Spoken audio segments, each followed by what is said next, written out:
Hi students, मैं अपने YouTube channel पर क्लास 10 का मैथ का एक नया चैप्टर शुरू करने जा रहे हैं, जो कि अलजेब्रा से संबंधित ये एक चैप्टर है, समांतर श्रेणियाँ, अर्थमेटिक प्रोग्रेशन।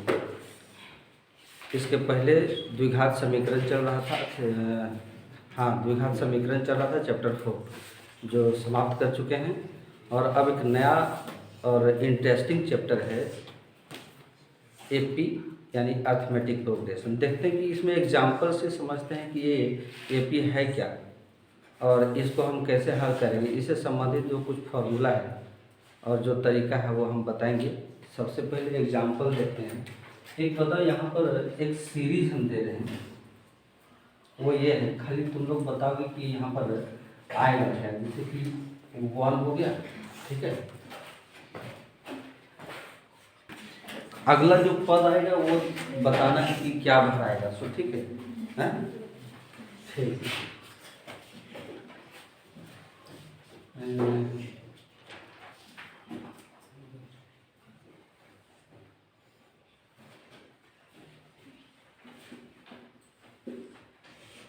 हम इस पर जरा बात करते हैं, समझना तुम लोग। फिर एपी पर हम ले जाएंगे, नहीं ये क्या भराएगा वहाँ वो समझना है। आगे देखते हैं कि यदि यहाँ पर 10 है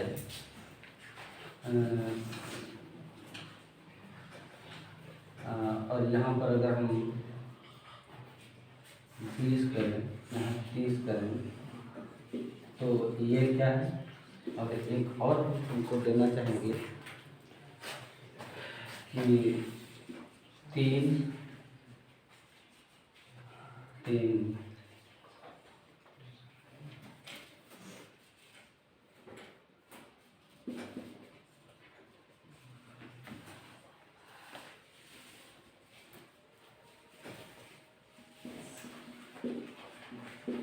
जरा सोचो तो इन लोगों में हम आगे अगर सीरीज को बढ़ाते जाए तो क्या भराएगा, ठीक है। और इसी में से तुमको एक एपी भी छांट करके निकालना है। अगर एपी का एग्जांपल इसमें से नहीं आया हो तो एपी का एग्जांपल दे करके इसको हम बताएंगे तुम लोग को कि एपी किसको कहेंगे और एपी को पहचानेंगे कैसे। एपी से संबंधित कुछ फार्मूला जो दिया गया है वो फार्मूला है क्या, देखेंगे हम लोग। तो सबसे पहले ये सीरीज़ को भर लेते हैं कि ये पहला सीरीज जो दिया हुआ है हम इसमें क्या भर सकते हैं और किस तरीके से भर सकते हैं। क्या उसमें देखो, ये जो है ना सीरीज वाला लॉजिक है, जिसको तार्किक प्रश्न कहते हैं। अक्सर बैंकिंग में और रेलवे में जो है ना इस प्रकार का प्रश्न देता है। और नवोदय वगैरह का जो नेत्रहाट वगैरह का जो बच्चा लोग एग्जाम देता है ना, तो मानसिक योग्यता से संबंधित प्रश्न 2-4 वो इस तरह भी रहता है। जो गाइड पढ़ा होगा नवोदय वगैरह का, है ना, उसमें इस प्रकार का तार्किक से संबंधित प्रश्न रहता है। तो पता करेंगे हम लोग कि यहाँ पर हम कैसे क्या किए। यहाँ 20 होगा, ठीक है। यहाँ किस तरीके से बोले हम तुमको समझा दे रहे हैं। जैसे यहाँ से यहाँ तक जो पहुँचा वो 1 में 2 गुना किया गया, ठीक है। 1 में 1 गुना किया और 1 जोड़ा गया।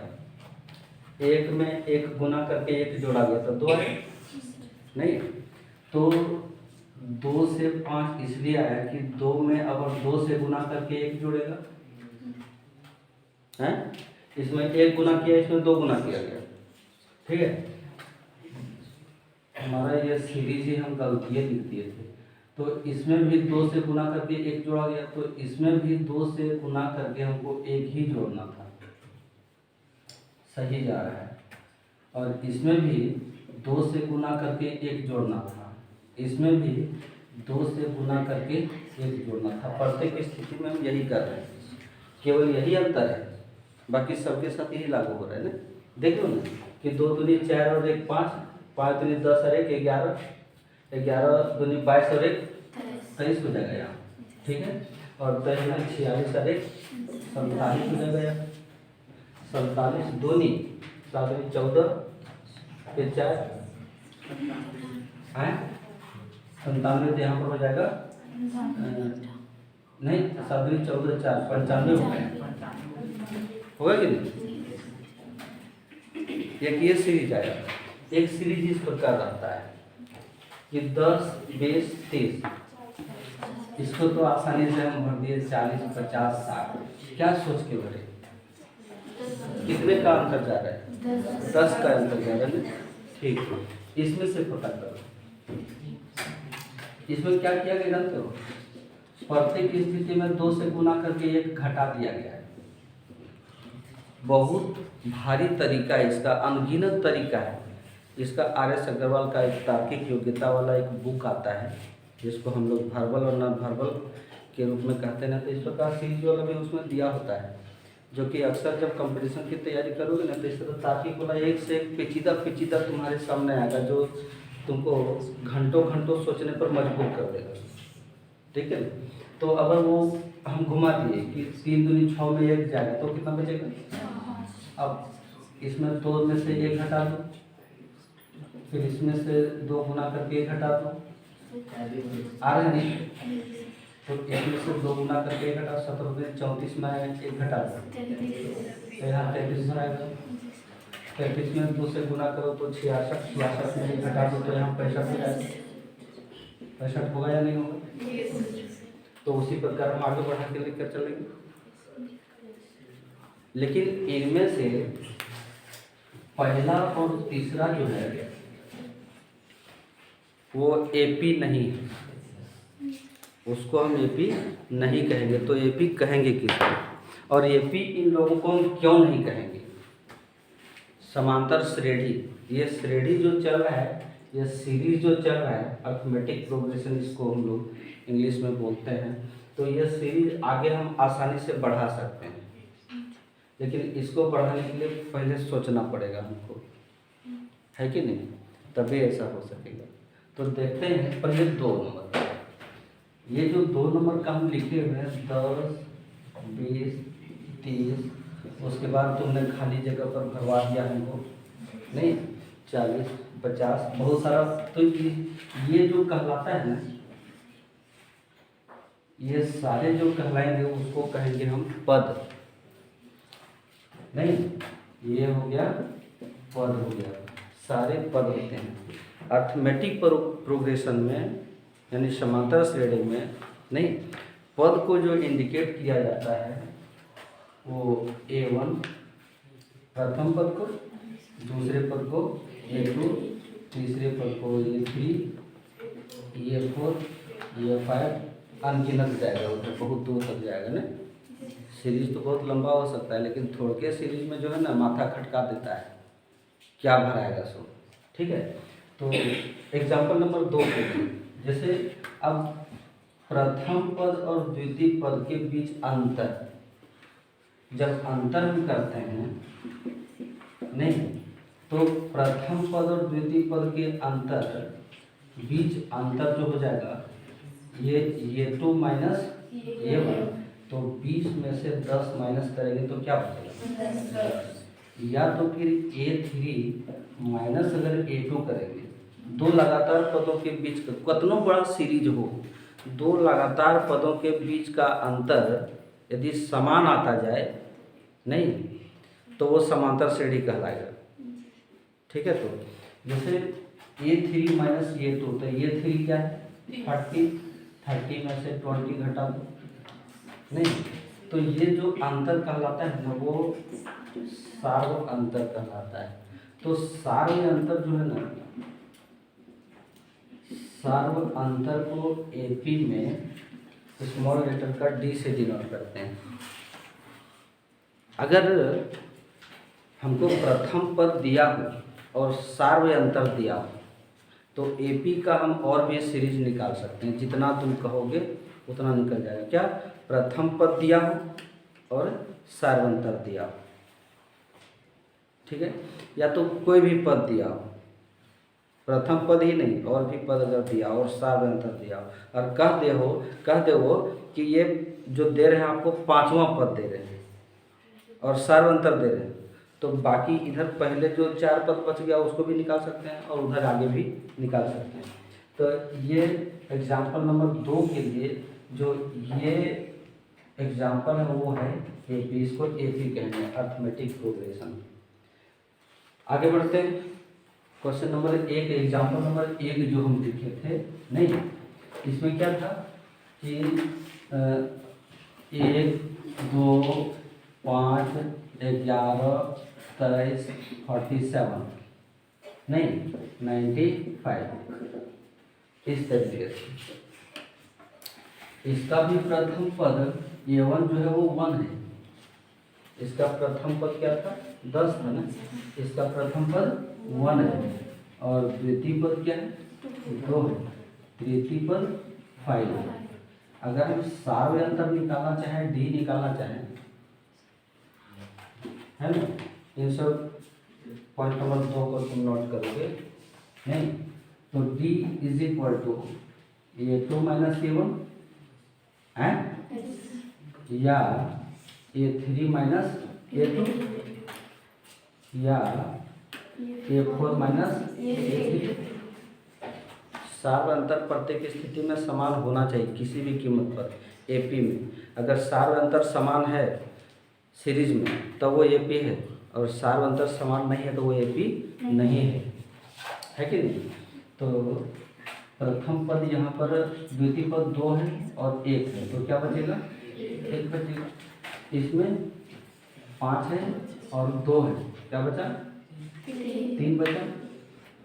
इसमें 23 है और 11 है, ठीक है, तो 2 12 बचेगा नहीं।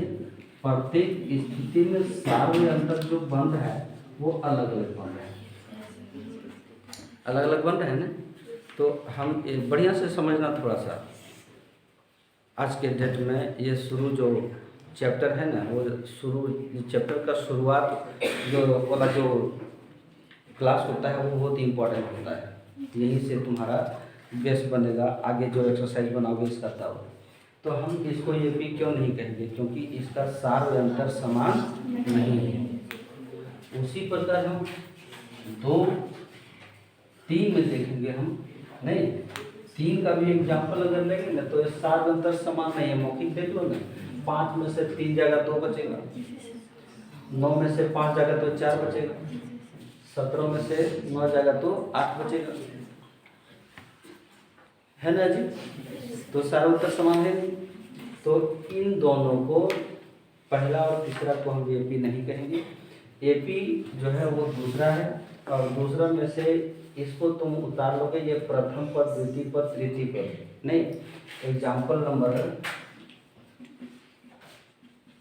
एग्जाम्पल 2 के लिए, ठीक है, प्रथम पद को हम लोग A1 से डिनोट करते हैं ना,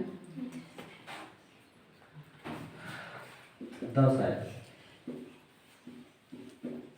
दूसरा पद को हम लोग A2 से डिनोट करते हैं, है ना, और ये तीसरा पद हम लोग A3 से डिनोट करते हैं। तो इस तरह से आगे बढ़ता जाएगा। और सार में अंतर जो होता है, सार अंतर क्या है कि एपी में समान रहता है। हम लोग कौन से डिनोट करते हैं, डी से डिनोट करते हैं। नहीं 5.1 एक्सरसाइज में बस इतना ही है। आगे हम और कुछ इसमें बताने जा रहे हैं। जो तुमको इम्पोर्टेंट लगे वो उतार लो, और नहीं लगे उसको मत उतारो।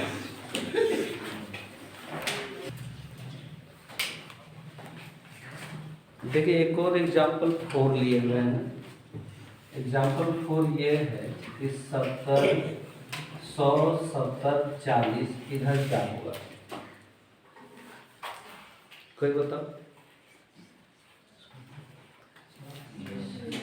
कितना। 10 इधर माइनस 20, ठीक है, माइनस 50, ये होता है ना। सही पहचाना। ये असल में प्रथम पद A1 जो है वो क्या है 100 है, ठीक है। दूसरा पद A2 जो है वो 70 है। एक और लिख लें, पता चल जाएगा इसी से। तीसरा पद A3 हम यहाँ पर 40 लिए हुए हैं। तो सार्व अंतर D इज इक्वल टू, हम A2 माइनस A1 का फॉर्मूला लिखे या A3 माइनस A2 का फॉर्मूला लिखे थे या A4 माइनस A3 का फॉर्मूला लिखे थे। तो क्या हो गया था कि 70 माइनस 100 करेंगे तो कितना आया था, -30। सही है ना। अब यहाँ पर 40 माइनस 70 किए तो कितना आया था, -30। सही है ना। और यहाँ पर 10 माइनस 40 किए थे तो कितना आया, -30। हमने सार में अंतर जो देख रहे हैं वो क्या देख रहे हैं, प्रत्येक स्थिति में समान देख रहे हैं। कहने का मतलब कि AP का सार अंतर ऑब्जेक्ट में पूछेगा। AP का सार अंतर धनात्मक भी हो सकता है और ऋणात्मक भी हो सकता है, नहीं। और AP का अगर हम डेफिनेशन की बात करें तो अर्थमेटिक प्रोग्रेशन यानी समांतर श्रेणी एक ऐसा सीरीज है, नहीं, एक ऐसा सीरीज है कि प्रथम पद के अतिरिक्त अगला जो पद मिलेगा, अगला जो लगातार पद मिलेगा वो एक निश्चित संख्याओं को जोड़ने अथवा घटाने से प्राप्त होगा। एग्जाम्पल नंबर 2 में देखे थे ना, जोड़ना पड़ा था 10, 20, 30, प्रत्येक स्थिति में 10 जोड़े थे, वो धनात्मक पूर्णांक आ गया। और एग्जाम्पल नंबर 4 में भी देख रहे हैं कि इसमें प्रत्येक स्थिति में -30 घटाना पड़ रहा है, नहीं। जब -30 घटाना पड़ रहा है तो सार्वंतर ऋणात्मक हो जा रहा है, हो रहा है कि नहीं। अब हम अगला जो पद है वो हम अचानक कहते हैं कि इस AP का हमको 7वां पद निकालना। तो 1, 2, 3, 4, 5, 6, 7वां पद, तो हम 7वां पद यहाँ आ गए। अगर हमको कहता है 9वां पद निकालना तो फिर 9वां पद, ये 9 यहाँ पर लौट जाएगा। इधर का हमको नहीं पता करना, हमको 9वें पद पता करना है, नहीं। तो AP का जो सीरीज बनता है, ठीक है, वो A1, A2, A3, A4 से लेकर के AN तक, nवां पद। 9वां पद बोले तो यहाँ 9वां होगा। nवां पद मैंने n पदों की संख्या n, जहाँ n इक्वल टू पदों की संख्या, ठीक है। nवां पद ज्ञात करना है, मैंने हमको अगर इस सीरीज का 150वां पद ज्ञात करना हो, नहीं, तब कैसे ज्ञात करेंगे, तो 150 बार में यहाँ से वहाँ तक लिखेंगे तभी ना पता चलेगा। तो हमारे लिए कुछ फार्मूला है, नहीं। जैसे यदि प्रथम पद दिया हो और सार अंतर दिया हो, ठीक है, फार्मूला ये कहता है, नहीं, प्रथम पद यदि A दिया हो, सही है, तो और सार्व अंतर यदि B दिया हो, नहीं, तो AP का जो सीरीज बनता है वो कैसे बनता है। जैसे प्रथम पद तो दिया, इसको A1 कहेंगे, तो द्वितीय पद, दूसरा पद जो हो जाएगा वो A2 हो जाएगा। A2 को हम बनाएंगे कैसे, तो प्रथम पद में सार्वंतर को जोड़ देंगे। प्रथम पद में सार्वंतर को जोड़ दिए, दूसरा पद मिला। अब हमको चाहिए तीसरा पद। तीसरा पद A3 है, तीसरा पद A3 जो चाहिए, तो तुम क्या करोगे, A2 + D करोगे, राइट है, A2 + D होगा, ठीक है। तो लेकिन एक चीज और होगा, वो यहाँ पर इसका एक और, अगर A2 क्योंकि दूसरा पद दे रहे इसलिए हम a2 प्लस डी कर देंगे, और दूसरा पद गायब हो, प्रथम पद दिया हो, दूसरा पद गायब हो, और तीसरा पद हमको चाहिए, या हमको सातवां पद चाहिए नहीं, तो वैसे ये तो है ठीक। यहाँ पर एक और लिख लेते हैं, चौथा पद ये 4 इज इक्वल टू, हम a3 प्लस डी कर सकते हैं ना, पांचवा पद a5 है, सही है ना, तो इसके लिए हम a4 प्लस डी कर सकते हैं कि नहीं, कर सकते हैं। लेकिन यदि इन सब में से बीच में एक दो पद अगर नहीं दिया और कहा कि 10वां पद, तो 9वां पद रहेगा तभी ना उसमें तुम सार्वंतर जोड़ोगे, 9वां पद दे लेते हैं, कहाँ से जोड़ोगे उसका। देखो मुख्य रूप से दूसरा पद के लिए हमको ये मिल गया, अगर प्रथम पद दिया हो तो दूसरा पद ज्ञात कर लेंगे। तीसरा पद ज्ञात करने का हमारे पास अगर प्रथम पद दिया हो तो हम a प्लस 2d करेंगे, मुख्य फॉर्मूला यही है मेरा। चौथा पद अगर हमको निकालना हो तो a प्लस 3d करेंगे। एग्जाम्पल मेरे पास है, हम यहाँ पर भी दिखाएंगे, ठीक है। और यहाँ पर पांचवा पद दिया हो तो a प्लस यहाँ 4d करेंगे। और यदि nवां पद का,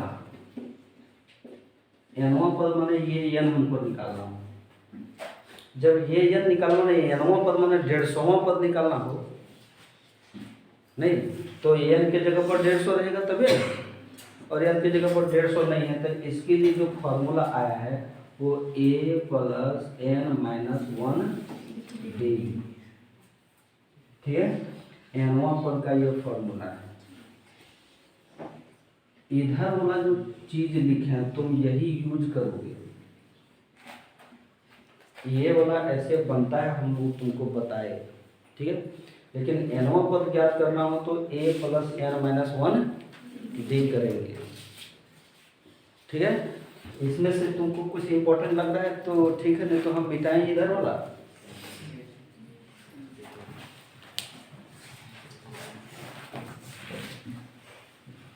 फॉर्मूला वो है मेरा, ठीक है। हम यहाँ क्या लाए, हम क्या बोले कि प्रथम पद दिया है ये इज इक्वल टू दिया हुआ है 100, और d इज इक्वल टू दिया हुआ -30, कंप्लीट। तो a2 मतलब दूसरा पद, क्या फॉर्मूला लिखे, a1 प्लस d लिखे, यही ना लिखे हैं। पहला के लिए वो फॉर्मूला, ये वाला फॉर्मूला तो ये है, वो तो राइट है।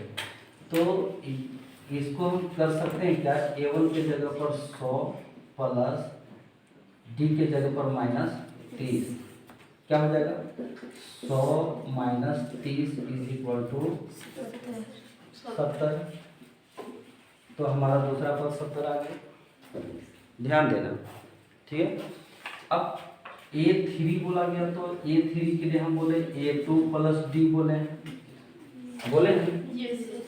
a2 प्लस d बोले, तो a2 मेरा कितना आया 70, प्लस करो और -30 करो, तो 70 माइनस 30 इज इक्वल टू कितना आया 40 आ गया। a3 आया कि नहीं, सही है ना मेरा, ठीक है। a4 बोला गया तो हम a3 प्लस क्या बोले d, तो a3 प्लस d बोले, यानी a3 हमारा आया है 40 प्लस -30, तो हो जाएगा 40 माइनस 30 इज इक्वल टू 10। तो चौथा पर देखो 10 आया है ना मेरा। हम बोले कि इसको तुम नहीं यूज करोगे क्योंकि ये तुमको धोखा दे देगा, बीच में पदे नहीं रहेगा और कहेगा कि हमको 13वां पद चाहिए, बुझेगी नहीं। अब 13वां पद में तुमको 12वां पद रहेगा तभी तुम उसमें डी जोड़ोगे, वैसे स्थिति में ये वाला फॉर्मूला करोगे। जैसे फिर से अगर हम देखें इस फॉर्मूला में दूसरा पद के लिए कंफर्म है, ये तीसरा पद यानी a3 के लिए हम क्या बोले a प्लस 2d बोले, यही बोले है ना। तो a जो है वो हमारा 100 है, प्लस 2 इंटू माइनस 30, समझ रहे हो ना? तो 100 plus minus 60, 100 minus 60 is equal to 40। तो तीसरा पद देखो 40 आया। हम तुमको तीसरा पद इस फॉर्मूला पर भी दिखा दिए, ठीक है। तो और तीसरा पद हम इस फॉर्मूला पर भी दिखा दिए, सही है ना? फिर चौथा पद कहोगे नहीं, तो चौथा पद A4 यदि करते हैं तो फॉर्मूला होता है A प्लस 3D। अब A दिया हुआ है 100 प्लस 3 इंटू माइनस 30, तो 100 प्लस माइनस 90, ठीक है। 100 माइनस 90 इज इक्वल टू 10। क्या आया? हमारा दोनों तरीके से हम तुमको प्रूव करके दिखा देंगे फॉर्मूला, नहीं? और बना कैसे वो भी देख लो कि इतना पहले तुम अगर उतारना चाहो तो उतारो, नहीं तो मिटा दें। क्या करना है? उतारो इसको। तो फिर हम और इसमें कुछ और जो दिमाग जो लगाया है मैथमेटिशियन, वो क्या क्या दिमाग लगाया है ना, वो तुमको बता देते हैं।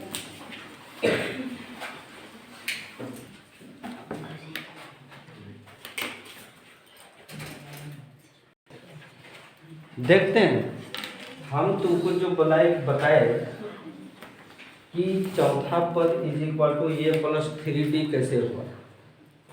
दूसरा पद जो हम इसमें देखे, ठीक है, ये टू A प्लस D देखे थे ना, यहाँ पर जबकि A इज इक्वल टू 10 दिया हुआ है और D is equal to 20 minus 10 करेंगे तो क्या हो जाएगा? ये टू माइनस A1, याद होना चाहिए, सही है ना? तो प्रथम पद दिया है A2 is equal to A plus D, ये थे ना, तो 10 प्लस 10 करेंगे तो क्या हो गया? 20 आ गया ना। ये 3 के लिए हम बोले थे A प्लस 2D, यही ना बोले थे? तो A प्लस 2D, इसका मतलब है कि 10 प्रथम पद है ना, ठीक है, उसमें हम जोड़ देंगे D, मतलब 2D मतलब क्या हुआ? 2D का मतलब हुआ A प्लस D, 2D वही हुआ। तीसरा पद के लिए A प्लस D, तब ना 2D हुआ यहाँ पर। अब A क्या है मेरा? सार्वंतर क्या है? फिर सार्वंतर क्या है? तो कुल मिलाकर के क्या हुआ? तो ये 3 हमारा 30 आया था। फिर अगर कहेंगे कि ये 5 कहेंगे तो ये प्लस हम 4D बोलेंगे, बोले कि नहीं बोले? तो A प्लस 4D यानी A plus D plus D plus D plus D, सही है। तो 10 प्लस 10 प्लस 10 प्लस 10 प्लस 10 कितना हो जाता है? 50 है। तो इसीलिए तो ये प्लस 4D किया हुआ है। कंफर्म हुआ? यही कहानी है, मैथमेटिशियन लोग यही सोच करके बनाया है, ठीक है। अब इस सीरीज में अगर कहोगे कि हमको 15वां पद बताइए, तो 15वां पद हम कैसे बता दें? 15वां पद का तो कोई है नहीं है। अब यहाँ पर अगर 15वां पद कहा, इस AP का 15वां पद, सही है ना? तो 15वां पद माने ये 15 is equal to A plus 14D कर सकते हैं। और अगर नहीं कर सकते तो हमारा ये फॉर्मूला क्यों है? ये फॉर्मूला जो 15वां पद है, कहने का मतलब कि इस AP का 15वां पद माने उस AP का हमको प्रथम पद पता है, ठीक है। सार्वयंतर भी हमको पता है, बीच में 10 जगह तो नहीं बचेगा 10, सार्वयंतर भी पता है। तो हमको 15वां पद माने AN is equal to N A plus N minus 1 D करेंगे या नहीं करेंगे? तो 15वां पद N के जगह पर यहाँ N इज इक्वल टू 15 लिखो, तो ये 15 is equal to A plus 15 minus 1 है, 15 में 1 जाएगा, फिर ये डी करेंगे ना, तो A15 is equal to A plus 14D बचा, इसीलिए ये प्लस 14D करते हैं। 17वां पद के लिए ये प्लस 16D करते हैं। इसी फॉर्मूला से ना तुमको पता चल रहा है कि ए प्लस 4D हुआ, ए प्लस 3D हुआ, और ये मुख्य फॉर्मूला है यहाँ पर, ये वाला A N is equal to A plus N minus 1D। नहीं समझ में आया क्लियर कि कहाँ से है? अब यहीं तक हमारा अंत है, उसके बाद हम एक्सरसाइज में जाएंगे, फिर वो तुम्हारा ऐड करने का है, वो आगे हम 5.2 एक्सरसाइज के बाद है वो, तो उस समय बताएंगे।